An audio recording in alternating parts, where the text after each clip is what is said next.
나 지금 오늘 애잔 하나를 연발하는데 야, 다 이제 시험 만료가 되고 안 통해. 총선 앞두고 지금 빨리 정부 여당 지지율을 특히 정부 국정수행 지지율을 떨어뜨려야 되는데 그래서 이제 내가 발견한 최종 무기는 이거 아닌가 싶어요. 질병관리본부가 잘하는 거지 정부가 잘하는 거 아니다. 뿐만 아니라 기업이 잘하는 거지 네. 정부가 잘하는 게 아니다. 분리를 해요. 잘한 네, 거랑 네. 그걸 주체를 분리를 해요. 질본은 잘하는데 정은경 본부장은 잘하는데 대통령은 못해. 질본은 잘하고 있는데 정부는 무능해. 이게 내가 최근까지 가장 최근에 발견한 신무기이더라고요. 그거는 이제 조선일보가 그렇게 썼습니다. 그런데 이것도 아마 제가 보기엔 하루거리 이틀거리밖에 안 돼요. 왜냐하면 그 근거로 내세운 것이 특정 키트 개발 업자의 얘기로 그렇게 한 거예요. 네, 그런데 거기 그 기사를 보면 마치 대한민국 정부는 코로나19에 아무 대응을 안 했어요. 그런데 그 기업이 선제적으로 개발했다 그래요. 그런데 그게 아닙니다. 우리 정부가 이미 지난해 말부터 이 중국에서 코로나19가 발생한 걸 감지하고 예를 들면 키트가 개발했을 때 정상적으로 소위 그 허가 절차를 거치려면 사실 이건 공무원들 마음이잖아요. 네. 근데 이건 신속 트랙을 지정을 했어요. 그래서 거의 2주 만에 키트를 질본이 먼저 개발해요. 예, 저는 뭐 사실 이게 다 나와 있습니다. 외국이 자료가. 이제 우리나라 의료 제도나 지금 현재의 대응 체제에 대해서 칭찬하는 건 당연하다고 생각합니다. 왜냐하면 저도 이제 외국에 살면서 그 미국에 살면서 한번 경험을 해봤거든요.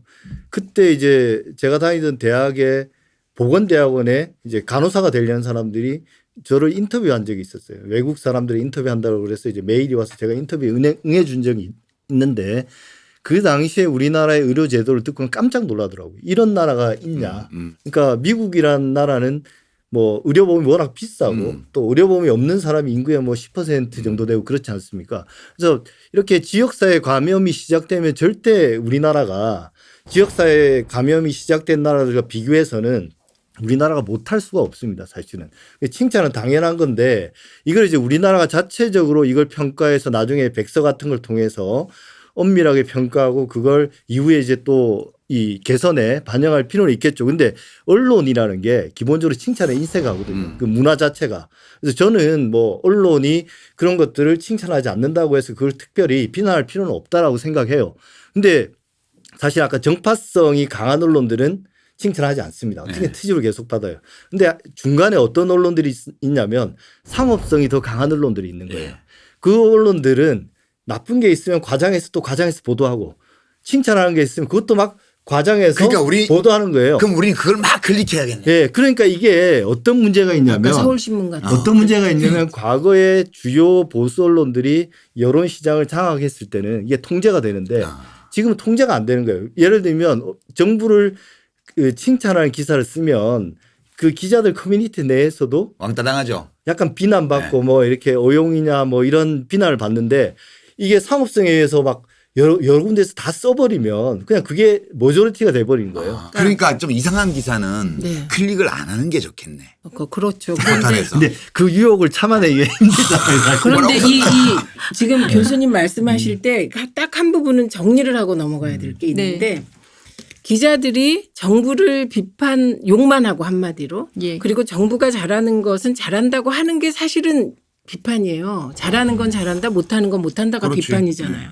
그런데 이 개혁 정부만 들어서면 민주 정부만 들어서면 욕하는 게 기자 정신이라고 생각하고 보수 정부가 들어섰을 때는 욕을 비난을 잘 못해요. 비판도.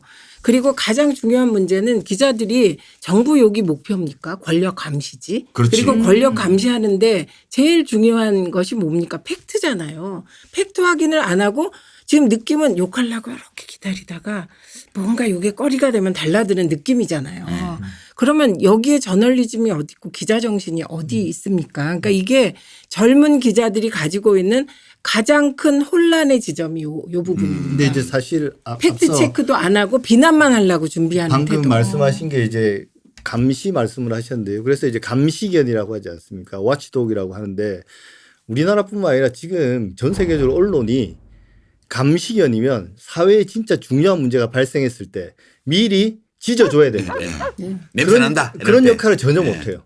그런 역할을 못하고 발생하고 나면 확 가서 이제 물어뜯는 그러니까 하이에나적인 속성들은 대단히 발달해 있는데 실제 사회에 발생하는 문제를 모른다는 거예요. 그래서 대표적인 예가 그 금융위기 발생했을 때 2008년도에 그때 월스트리트 저널이라든지 뉴스 언론들이 평소에 그렇게 경제 문제나 이런 것들을 다 알고 있는 듯 했지만 우리나라도 IMF 때 그랬고요. 실제 국가적으로 중요한 위기가 닥칠 때는 그 감시원 역할을 전혀 못한다는 거거든요. 그리고 사소한 문제들은 네. 사소한 문제들은 트집을 잡지만 진짜 거대한 위협에 대해서는 전혀 무지하다는 겁니다. 그러니까 그만큼 시야가 좁고 그나마도 외눈박이라는 거죠. 우리나라 언론 특히 그런 그러니까 문제들이 있습니다. 뿐만 아니라 지금 권력이 문재인 정부밖에 없습니까? 지금 윤석열 검찰총장 봐요. 그러니까 검찰 지금 권력에 그 윤석열 총장 장모님이 사문서 위조 있잖아요. 그거는 본인도 인정했어요. 그거 저기 통장 잔고 증명 네, 위조한 네. 거.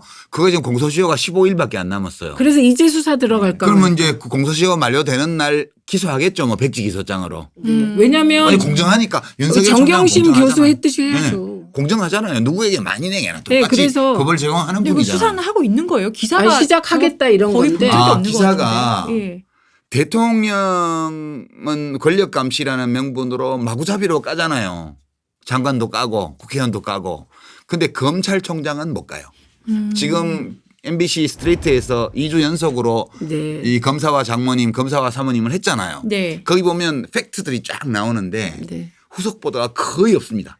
아, 받은 데가 없어요. 한겨레 경향도 안 받았어요. 안 받았어요. 그러니까 유희공 기자며 뭐 강희철 기자며 뭐 하시는지 모르겠어요. 뭐 하시는지 모르겠어. 그러니까 보세요. 권력이 문재인 정부만 있습니까? 이게 입법, 사법, 행정이라는 건 권력을 분점한 거죠. 맞습니다. 그러니까 예. 권력은 행정 권력, 입법 권력, 사법 권력이 다 권력이고요. 그러니까 우리나라에서 제일 센 사람은 윤석열 검찰총장 같아. 당연하죠. 수사를 안 하잖아. 보도도 안 해. 통장 다 들여다볼 수 있는 그리고 유일한 최근에 그 인물인데. 굉장히 멋있는 기사 있던데요. 나한테 장모 사건은 보고하지 마라라고 했다. 언제? 오늘자로 아니 언제 그 말을 했대요? 그런 얘기를 했다. 그렇게 보고를 안 받겠다라고 했다라고 굉장히 멋있게 다 그렇게 알고 있으니까 총장이 보고받을 얘기했다. 필요가 그렇지 뭘 보고를 받아 자기가. 알고 있는데. 멋있는데 약간 이런 아까 느낌으로. 이제 다시 본론으로 와서 네. 이거 있잖아요. 질병관리본부는 잘하는데 대통령은 무능하다. 뭐 정부는 무능하다. 청와대는 무능하다. 이거 그러니까 이 얘기는 논리적으로 보면 이런 거예요. 메시 선수가 발랑도르상을 받았는데 세계 최우수 축구 선수상을 야 메시가 축구 잘해서 발랑도르 받은 거 아니야? 메시 왼발이 공을 잘 찬 거지. 라고 어떤 분이 온라인에 올려놓으셨더라고요. 네. 그 논리라고. 근데 그러니까 이제 질병관리본부가 정부의 한 조직이잖아요. 그렇죠. 행정부예요. 사실 이제 저는 그게 별 효과가 없을 거라고 생각하는 네. 게 이게 이제 이런 재난 상황에서는 영웅을 만들어야 되거든요. 아. 누군가는 영웅으로 만들어야 됩니다. 대통령을 만들어주기는 싫겠죠, 당연히. 그러면 이제 현장에서 정은경 본부장이나 이런 분을 영웅으로 만들고 또 거기에는 이제 조연들도 있어야 돼요. 일선의 간호사나 이런 분들이. 그래서 그 영웅은 만들어졌는데 악당을 만들어야 되잖아요. 아. 근데 악당을 문재인 대통령이나 청와대를 만들 수가 없어요. 왜냐하면 하모니가 서로 이제 그런 말씀하신 그런 역사들이 있기 때문에 또 이미 악당이 더 있습니다. 진짜지. 예, 빌런이 따로 있어요. 그러면 결국은 작은 비판을 하면서 뭔가 갈등 같은 거, 혼선 같은 걸 이야기하려고 하는데 결국 사람들이 나중에 기억을 하는 것은 어쨌든 누가 영웅이었든지 간에 잘했네. 그것만 기억에 남는 거예요. 기억에 남기 때문에 이걸 무슨 뭐 그 정부와 이렇게 선을 그어서 뭐 갈등 관계, 심각한 갈등이 있어서 뭔가 결과가 안 좋았다라면 이제 그 악당으로 만들고 부정적인 평가를 이렇게 할 수 있겠지만 결과가 지금 나름 어느 정도 관리가 되고 있기 때문에 이런 프레임들이 사실은 작동할 수가 없는 그러니까 거죠. 유현진 안타깝게도. 선수가 성적이 좋은 것은 네. 왼팔이 잘해서가 아니라 유현진 선수가 잘하는 거예요. 그렇죠. 그렇죠. 근데 이제 그럼요. 그 과정에서 몇 가지 트릭을 쓰죠. 이제 처음부터 질본은 중국 입국 제한하자고 주장을 했다든가. 그런 적이 없는데. 예, 그런 적이 없습니다. 그다음에 두 번째는 정은경 본부장이 처음부터 그 비상사태 단계를 최고 단계로 하자고 했다든가 처음부터. 근데 처음부터 그런 적이 없습니다. 그래서 이런 식의 확인, 그러니까 왜 이렇게 슬쩍 지나가면서 별 확인 안 할 것 같은 트릭들을 쓰면서 얘기를 하고 우리 있습니다만. 아직까지 확인해요. 네.